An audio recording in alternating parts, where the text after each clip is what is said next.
جمعية الدعوة والإرشاد وتوعية الجاليات بمحافظة بدر. السلام عليكم ورحمة الله وبركاته. الحمد لله والصلاة والسلام على رسول الله وبعد। সম্মানিত মুসলিম ভাইরা, আমাদের এক ভাই জানতে চেয়েছেন জুম্মার নামাজের সুন্নত রাকাত সংখ্যা সম্বন্ধে।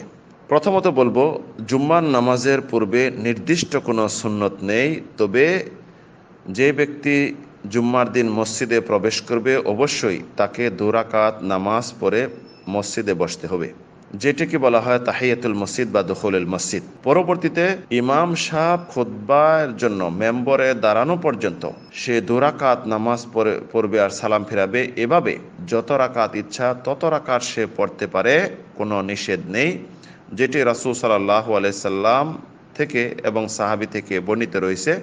শাইখুল ইসলাম ইবনে তাইমিয়া এই বিষয়ে বলেছেন যে রাসূল সাল্লামের সাহাবীরা জুম্মার নামাজে যখন মসজিদে প্রবেশ করতেন তখন ইমাম সাহেব খুতবা দেওয়ার পূর্বে পর্যন্ত কেউ 12 রাকাত পড়তেন, কেউ 10 রাকাত পড়তেন, কেউ 8 রাকাত পড়তেন, কেউ 6 রাকাত পড়তেন, এমনইভাবে কেউ কম এবং বেশি পড়তেন।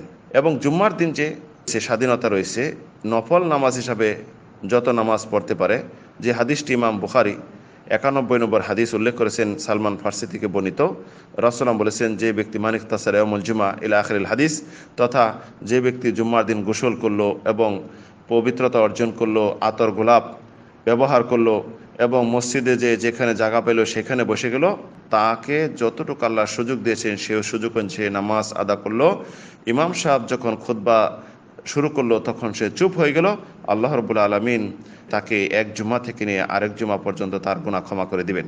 এই হাদিস ইমাম ফতুল বারি হাফিজ ইবনে হাজার উল্লেখ করেছেন যে ফাসাল্লা মা কুতিবা লাহু, এখানে উল্লেখ রয়েছে যে আল্লাহ রাব্বুল আলামিন তাকে তার জন্য যা লিখে রেখেছেন তথা যতটুকু সময় পেল সে নামাজ পড়ল।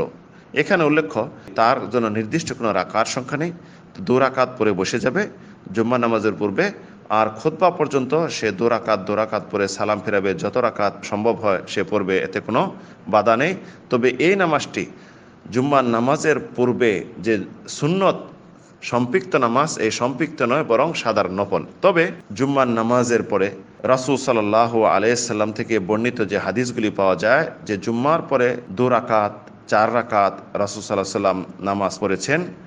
যেমন আব্দুল্লাহ ইবনে ওমর থেকে বর্ণিত যে রাসূল সাল্লাল্লাহু আলাইহি সাল্লাম কানা ইউসাল্লি বাদাল জুমআ হাত্তা ইয়ানসারিফু ফায়ুসাল্লি রাকাতাইন, যে রাসূল সাল্লাল্লাহু আলাইহি সাল্লাম জুম্মার দিন 2 রাকাত নামাজ না পড়ে মসজিদ থেকে বের হইতেন না, যেটি ইমাম বুখারী ইমাম মুসলিম হাদিসটি বর্ণনা করেছেন। এমনইভাবে ইমাম মুসলিম আবু হুরায়রা থেকে বর্ণনা করেছেন যে রাসূল সাল্লাল্লাহু আলাইহি ওয়াসাল্লাম ইযা সাল্লা আহাদুকুমুল জুমআ ফালিসাল্লি বাদাহা আরবান, রাসূল বলেছেন যে তোমাদের মধ্যে কেউ যে জুম্মার নামাজ আদা করে জুম্মার নামাজের পরে যেন সে 4 রাকাত নামাজ পড়ে।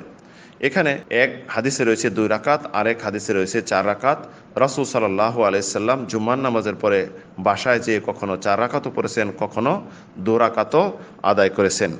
2 রাকাত যদি জুম্মার নামাজের পরে সুন্নত আদা করেন, এই আদায় হয়ে যাবে যেটা জুম্মার পরে সুন্নতের কথা রয়েছে।